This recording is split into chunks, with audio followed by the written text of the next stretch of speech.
command figures, where power becomes legacy.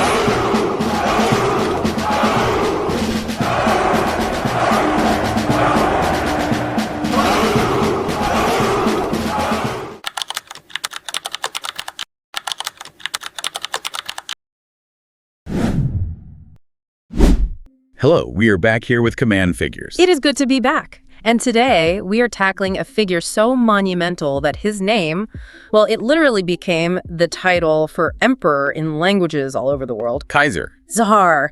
It all comes from one man. We are talking about, of course, Gaius Julius Caesar. But before you roll your eyes and think, oh, I know this story. Toga, daggers, et tu brute. Just pause for a second. Yeah, hold on. Because we have a very specific mission today. We've got a whole stack of sources here, Plutarch, of course, but also detailed historical timelines, modern political analysis from sources like Bookie and History Skills, and we're going to approach this almost like coroners. Coroners is exactly the right word. Because we aren't just looking at the life of one man, are we? We're looking at the autopsy of a civilization. That's it.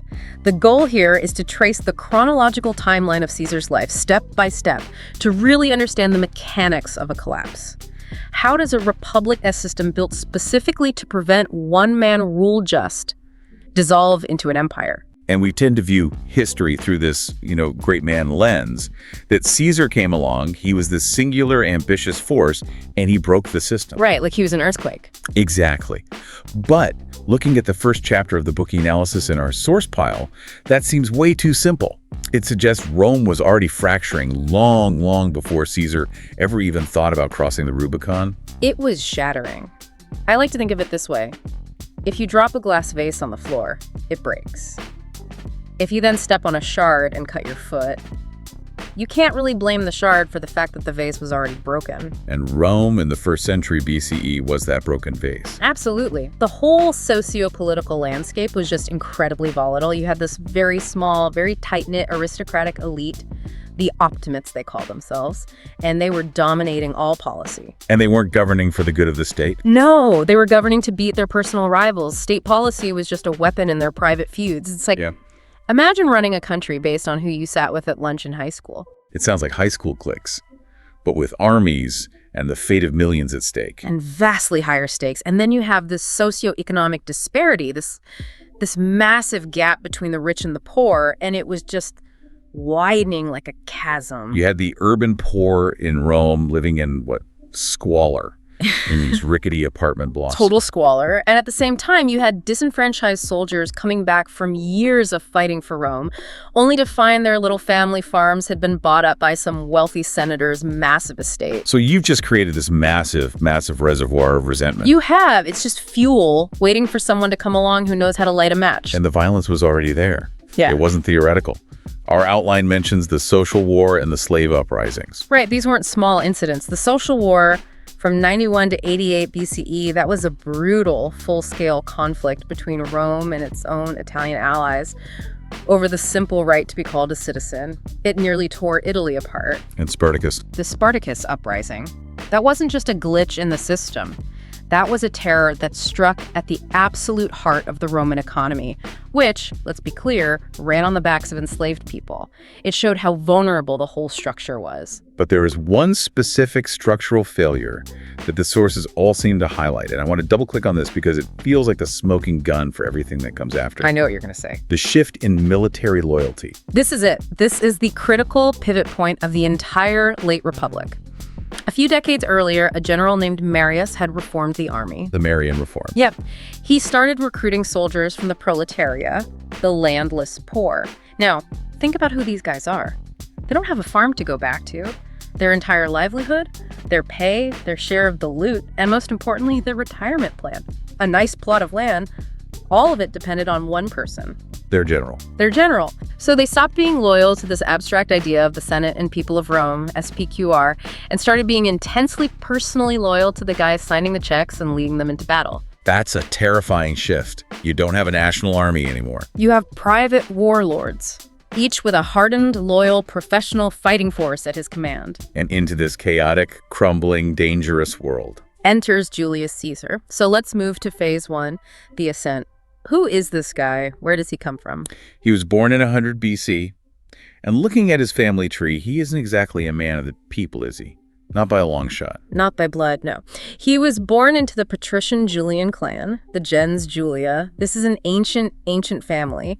And they didn't just claim to be aristocrats. Oh, no, they were much bigger than that. They claimed direct descent from Iulus, who was the son of the Trojan prince Aeneas, which, if you follow the mythology all the way back, made them direct descendants of the goddess Venus. That is quite a claim to drop at a dinner party.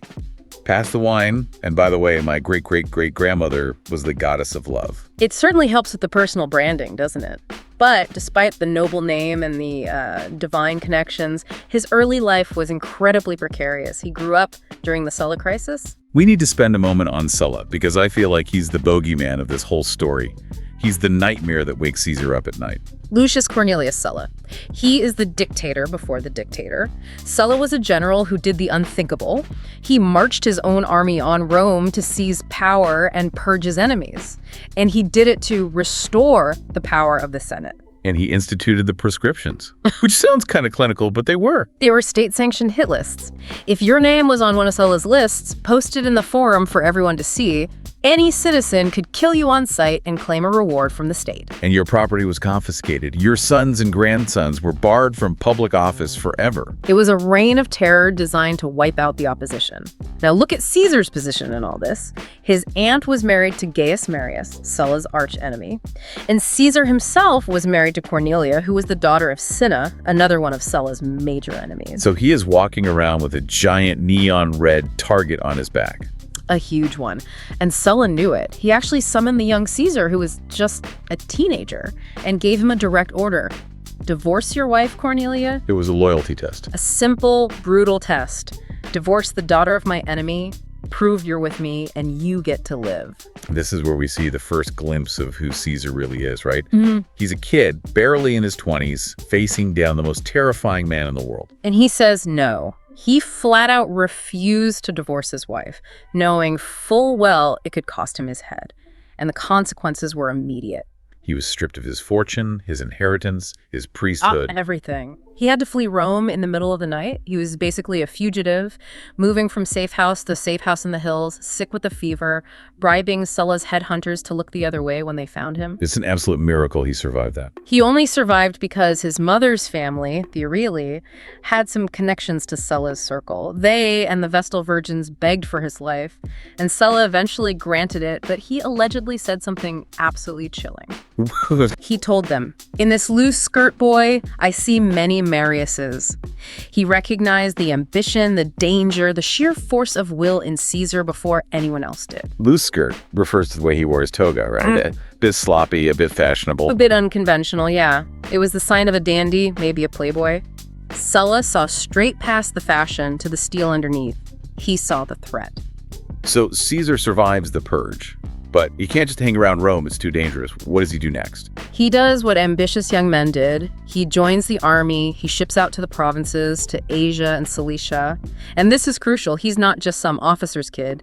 He wins the civic crown, the second highest military honor, for bravery in battle for saving another citizen's life. So he proves he has physical courage. He's not just a politician. He's the real deal. After Sulla dies in 78 BC, he comes back to Rome and starts a career as an advocate. A lawyer. But not a quiet office lawyer. Roman law was a spectator sport. It was public theater. He made a name for himself prosecuting corrupt governors. He became famous for his oratory, his flair, his voice. He was building a brand. What was the brand? The defender of the people against the corrupt, entrenched elite. Which is ironic, given his own background, but he played it perfectly. And all the while, he's climbing the ladder. The Wikipedia timeline in our notes is pretty clear on the steps. Questor in 69 BC, serving in Spain. That's a financial role, right? The first step. Yes, it's the first official rung on the cursus honorum, the ladder of political offices. But Caesar was always impatient. There's a famous story from Plutarch where he's in Spain and he sees a statue of Alexander the Great and he just breaks down and starts crying. Why? Because Alexander had conquered the known world by the time he was 30, and Caesar was roughly the same age and felt he'd done absolutely nothing of note. That hunger. That hunger drove him, and it drove him to make a deal that would change the course of history. The year is 60 BC. the first triumvirate. The three-headed monster, as one of his opponents called it. It's like the Avengers team-up of the ancient world. Yeah. But it wasn't an official government body, was it? Not at all. That's a really important point. We call it the first triumvirate, but that's a modern label. Contemporaries called it a conspiratio, a conspiracy, a secret, informal, backroom deal. So what's the problem they're trying to solve? The problem is the Senate. Specifically, the hardline conservatives led by Cato the Younger. They were just blocking everything. They were obstructionists. They were refusing to ratify Pompey's victories in the East or grant land to his veterans. They were blocking financial reforms that the wealthy knight class, represented by Crassus, wanted. And they were doing everything they could to stifle Caesar's career. So the three of them, these three huge personalities, basically look at each other and say, why are we letting these old men in the Senate stop us? Exactly. I mean, look at the roster. You have Gnaeus Pompeius, Magnus Pompey the Great. He's the most celebrated general of the age. He cleared the entire Mediterranean of pirates in a few months. He brings the military might, the legions, the prestige. And then you have Marcus Licinius Crassus. The richest man in Rome. Possibly the richest man in Roman history up to that point.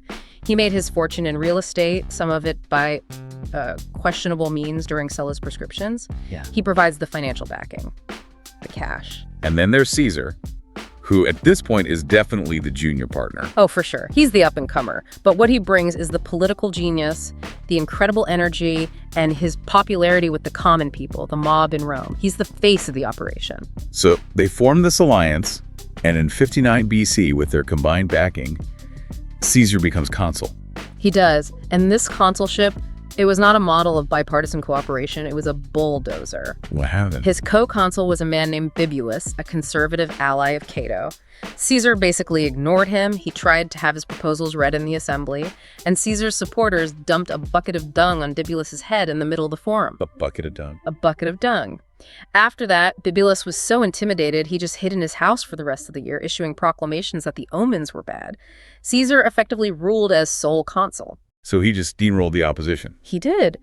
He pushed through the land reform for Pompey's veterans. He got the tax breaks for Crassus's business allies. He delivered on his promises to his partners. And what did he get for himself? What was his prize? He got a governorship, but not just any governorship. He secured command over Cisalpine Gaul, Transalpine Gaul, and Illyricum. Basically northern Italy and southern France. And crucially, he got it for a 5-year term, not the usual one. Why was that so important? 2 reasons. First, as a governor, he had legal immunity from prosecution. His enemies couldn't touch him. Second, he needed a war. He was deeply in debt, and war was how you made a fortune. More importantly, it's how you build a reputation to rival Pompey's. Which brings us perfectly to phase 2, the general. Because this is where Caesar goes from being a messy, controversial politician to a legendary conqueror. The Gallic Wars, 58 to 50 BC. This is one of the most brutal, methodical, and ultimately successful military campaigns in human history. Caesar didn't just govern his assigned provinces. He used them as a launch pad to conquer all of Free Gaul, which is effectively modern-day France, Belgium, and parts of Switzerland. And he didn't even stop there. He crossed the Rhine River into Germany, which was unheard of. He invaded Britain twice. To a Roman sitting in the Forum, these were places at the edge of the world. They were mythical. It was like an astronaut sending back postcards from Mars. And he was literally sending back reports, wasn't he? He was, and this is part of his genius. He wasn't just fighting, he was broadcasting. Yeah. He wrote his commentaries on the Gallic War and sent them back to Rome, chapter by chapter, to be read aloud in the streets. It was a blog, an ancient Roman war blog. It was a masterclass in propaganda. He wrote it in this clean, direct, third-person style. Caesar did this, Caesar saw that, to make it sound like objective history. But it was all designed to do one thing: keep his name on everyone's lips back in Rome and build his legend. There's a quote from Plutarch in our source material that I think really captures this shift that happened here. Plutarch says that in Gaul, it was as if he had seized upon another beginning. Plutarch is so astute there. He's noticing that this isn't the same man who left Rome. The scale of his achievements, Yeah. it just started to eclipse everyone else's. He surpassed the great heroes of the past, like Scipio Africanus. He surpassed his own uncle, Marius. And crucially, he began to eclipse Pompey. And you have to imagine what that felt like for Pompey. Oh, absolutely. Imagine you're Pompey the Great. You're sitting in Rome, getting a bit older, maybe a bit paunchier, dealing with tedious Senate debates and street politics. And every week, a new dispatch arrives about how your junior partner is out there conquering new worlds and fighting off hordes of terrifying barbarians. The jealousy must have been corrosive. It had to be. And the personal glue that was holding this very fragile alliance of egos together just dissolved. The timeline in our notes points to two key deaths. First, in 54 BC, Julia dies. That's Caesar's daughter. And Pompey's wife. And by all accounts, despite the age gap and the fact that it was a political match, they genuinely loved each other. She was the human bridge between these two colossal egos. And when she died in childbirth, that personal link just snapped. And then the following year, the bank crashes. Crassus dies. 53 BC. Crassus, you see, he wanted his own military glory to match his partners. He was tired of being just the money man. So he launched this massive invasion of Parthia, modern-day Iran, and Iraq. It was a complete disaster. A catastrophe. He was defeated and killed at the Battle of Carrhae. The legend says the Parthians poured molten gold down his throat to mock his infamous greed. But strategically, what his death meant was that the buffer was gone. The triumvirate, the three-headed monster, was dead. It's just Caesar and Pompey now. Two predators in a cage that is way too small for both of them. So Pompey has to make a choice. And he stops playing the populist and pivots back to the establishment. He does. The Senate, led by Cato, who are absolutely terrified of Caesar's growing power, his wealth, his veteran army, they look around for a protector. And they embrace Pompey. They make him their champion. They decide that Caesar is the existential threat to the Republic, and he must be stopped. Which leads us directly into phase 3, the Civil War. The brinkmanship in this period is it's intense. It is a high-stakes game of chicken. The year is 49 BC. Caesar's term as governor of Gaul is ending. He wants to run for consul again in absentia, which is critical because a consulship would give him immunity from prosecution. And his enemies in the Senate know this. They know it, and they say, no, absolutely not. You must disband your army, come back to Rome as a private citizen, and then you can run for office like everyone else. Which is a complete and total trap. It's a blatant trap, and everyone knows it. The second he steps into Rome as a private citizen, without the protection of his legions or his office, Cato and his allies will have him on trial for the illegalities of his first consulship a decade earlier. He will be politically ruined, exiled, or possibly even executed. So he knows he can't go back. He tries to negotiate. He does. He offers compromises. But the hardliners in the Senate refuse to budge. They issue an ultimatum. They back him into a corner. They leave him with no choice. And so we arrive at the river. The Rubicon. Rubicon. It's not a big river. It's a small, probably muddy stream in what is now northern Italy. But legally, it was an iron curtain. Why? What did it represent? It marked the legal boundary of his province. A general-held imperium, the right to command an army only within the borders of his assigned province.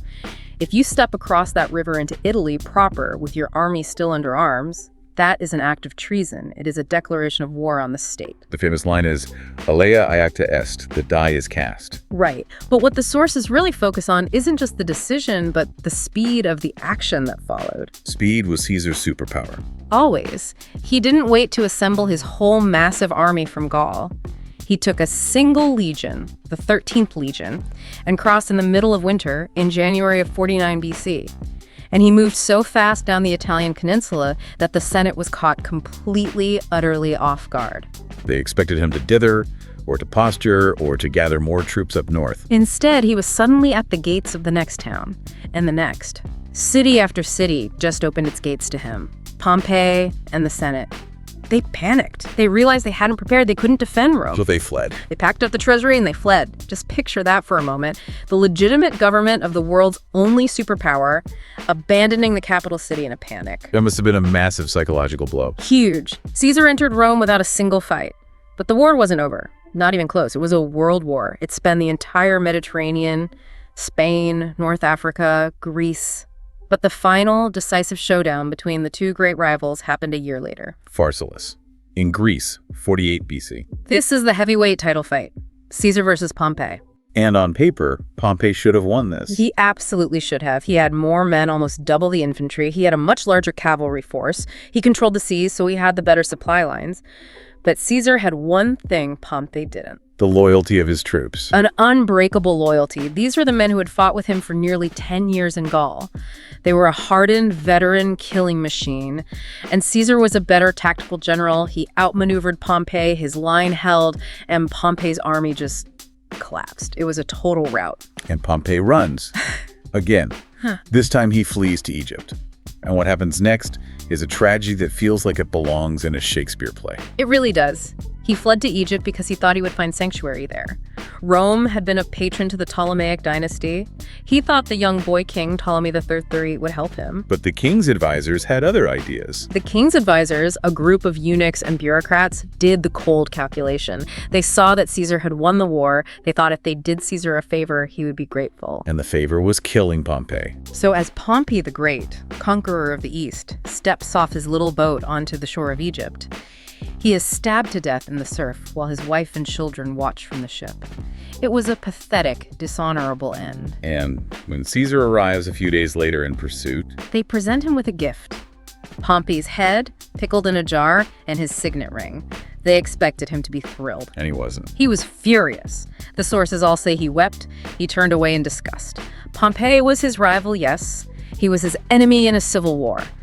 But he was also his former son-in-law, a fellow Roman consul, and one of the greatest men Rome had ever produced. To have him butchered by foreign courtiers was a profound insult to Rome itself. And it highlights a key theme for our next phase, phase 4, the dictator. Because after he mops up the remaining resistance in Africa and Spain over the next couple of years, Caesar is the undisputed master of the Roman world. And he starts doing something very unusual for a Roman victor in a civil war. He starts forgiving people. His policy was clemency. This was the opposite of Sulla. The complete opposite. In the past, Roman civil wars ended with massacres. Sulla's prescriptions. Caesar did the reverse. He pardoned the vast majority of the senators and officers who had fought against him. He welcomed them back to Rome. He gave them positions in his government. Why? I mean, was he just a genuinely nice guy? No, I don't think it was about being nice. He was a pragmatist. He wanted to heal the state, not bleed it dry. He understood that you can't build a stable new government on a mountain of corpses and resentment. But there is a quote from Plutarch that I think reveals his true mindset. He told a tribune who was questioning him, "Arms and laws have not the same season." Meaning when the swords are out, the rule book goes out the window. Exactly. He believed he was the only one who could fix Rome's broken system. He saw the Republic as a sham, a hollowed-out shell. There's a reported saying of his, "The Republic is nothing, a mere name without body or form." In his mind, he had to break the Constitution to save the state. And he certainly broke it. He started racking up titles like they were going out of style. It starts in 46 BC. He is named dictator for 10 years. Now that alone is completely unprecedented. The office of dictator was supposed to be a 6-month temporary emergency measure. You fix the crisis, you lay down power, you go home. Like Cincinnatus. The great ideal. 10 years is not an emergency. 10 years is a monarchy in all but name. But then, in February of 44 BC, just a month before his death, he takes the final, fatal step. The Senate names him Dictator Perpetuo. Dictator for life. That was it. That was the death knell for the old republic. It sent a clear and unambiguous message to the aristocracy. The emergency is permanent. I'm the permanent solution. The old ways are never coming back. And while the common people, for the most part, loved him, he was giving them debt relief, he reformed the calendar, he was planning new colonies for the poor, the old aristocratic families were seething. They were terrified of one word: Rex King. You have to understand, the entire Roman political identity for 500 years was founded on the expulsion of their last king, Tarquin the Proud. Hating kings was in their DNA. It was their founding myth. And here was Caesar, acting like one, wearing purple boots, sitting on a golden chair in the Senate, having his statue placed among those of the gods. He looked like a king. He acted like a king. He was treated like a king. But he publicly refused the crown.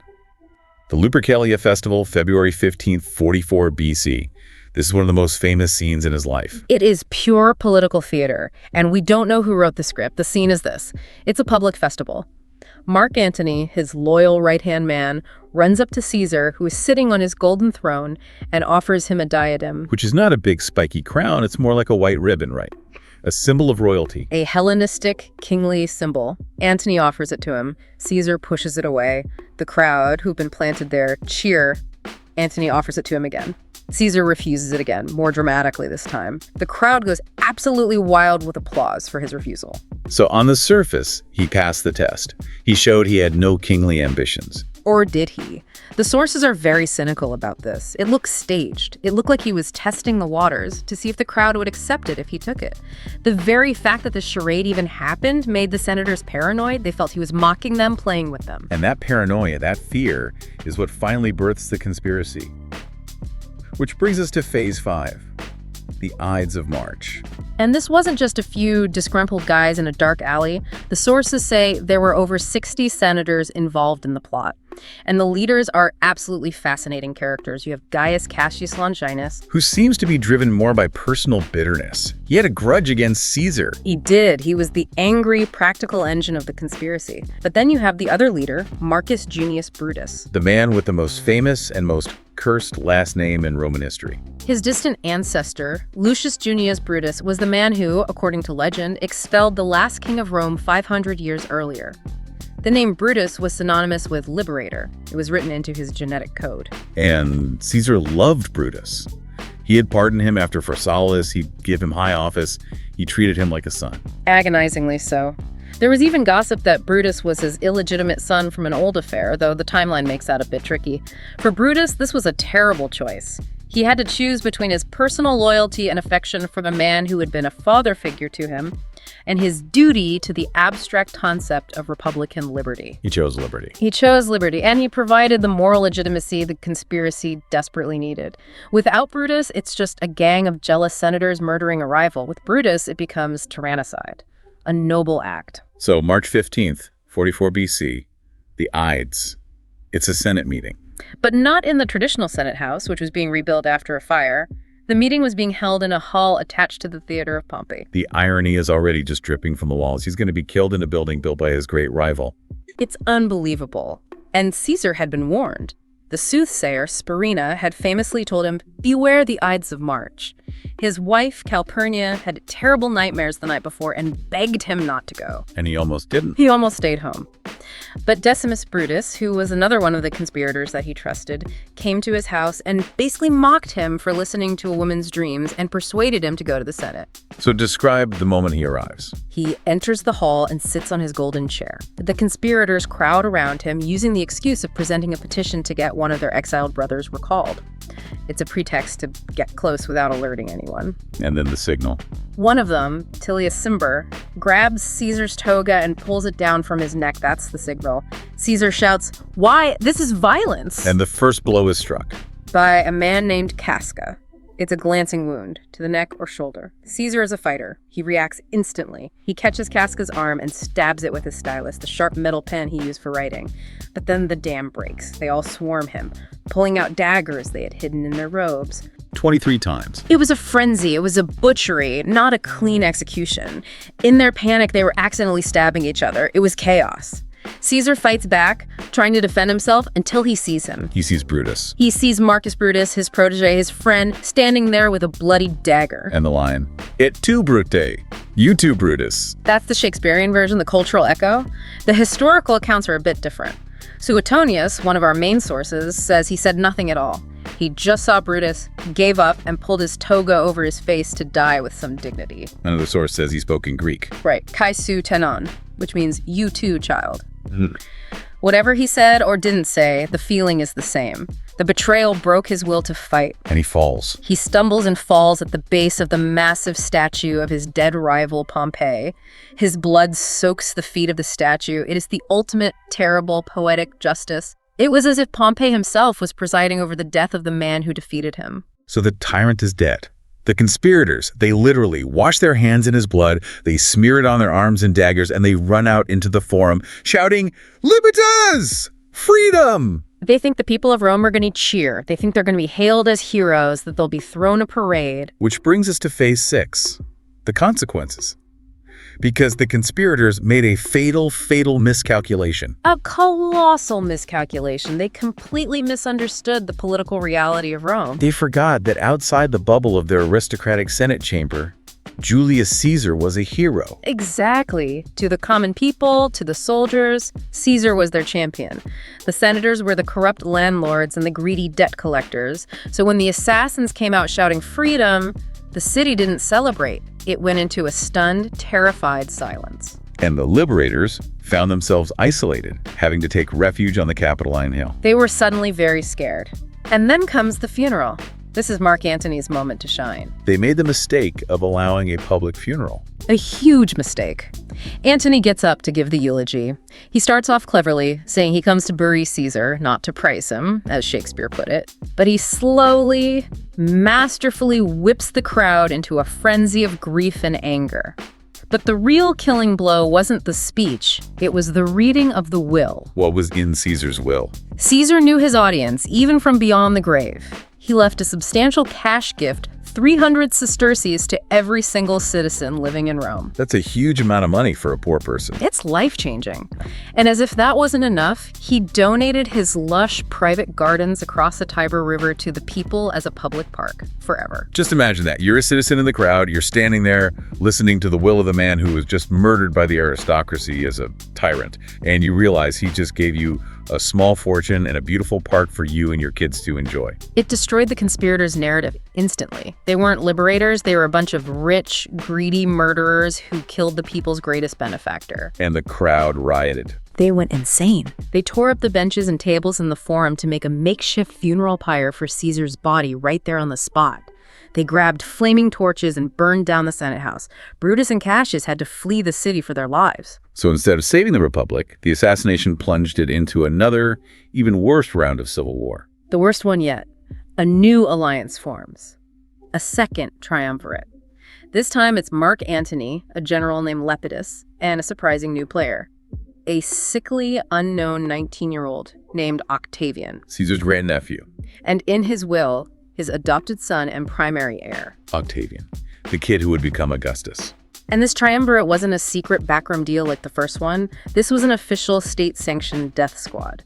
They brought back Sulla's prescriptions, but on a bigger scale. They executed thousands of their political enemies, including the great orator Cicero. They nailed his head and hands to the rostrum in the Forum as a warning. It was a bloodbath, and then they marched their armies east and destroyed the armies of Brutus and Cassius at the Battle of Philippi in 42 BC. Both men committed suicide. The Republican cause died with them on that battlefield. And eventually, of course, Octavian defeats Antony in yet another civil war. And in 27 BC, the Senate grants Octavian the title Augustus. He becomes, for all intents and purposes, the first Roman emperor. The system of checks and balances, the annual elections, the republic, it was all gone, replaced by the permanent rule of one man. Which is the ultimate tragic irony of the whole story. By killing the man they feared would become king, they paved the way for an actual permanent imperial system. By assassinating the mild dictator Caesar, who practiced clemency, they unleashed a series of events that led to the cold, calculated, permanent autocracy of Augustus. The assassination accelerated the very thing they were trying to prevent. The Republic was just too broken to be fixed by a few daggers. It was. Wow. This has been a massive journey. From the slums of Rome to literally the throne of the known world and beyond. If we had to boil it down, what are the big takeaways here for you? I think the first key takeaway for me is the paradox of Caesar himself. You cannot put this man in a neat box. Was he a hero? Yes. To the poor and the soldiers. Was he a villain? Yes. To the Constitution and the aristocracy. He was a populist reformer who broke the law and a tyrant who practiced mercy. He was as much a symptom of a failing system as he was the cause of its final collapse. That's a great point. He didn't create the cracks, he just drove a wedge into them. The second takeaway. The lesson of the assassination itself, I think it's that structural problems require structural solutions. The Roman Republic fell because of massive inequality, endemic corruption, and the privatization of military power. Killing the figurehead didn't solve any of those underlying problems. It just created a power vacuum. A power vacuum that a smarter, colder, and more ruthless autocrat Augustus was more than happy to fill. It really challenges that great man theory of history we started with. Caesar was a force of nature, no doubt, but he was surfing a tidal wave that was already 50 feet high. He was, exactly. Okay, so here's a final provocative thought to leave you with as you listen. We look back with 20/20 hindsight and say the Republic was doomed. But let's play the what-if game for a second. What if the Senate, what if Cato had compromised? If they hadn't backed Caesar into that corner at the Rubicon, if they had just let him have his triumph and his second consulship, would the Republic have somehow survived? Or was the rot so deep that if it wasn't Caesar, it just would have been Pompey or Antony or some other general a few years later? That is the question, isn't it? Was Caesar the executioner of the Republic, or was he merely the coroner, arriving on the scene and officially declaring it dead on arrival? Something to chew on. For sure. Thank you for listening. Do not forget to click like and subscribe, and write your opinion in the comments section.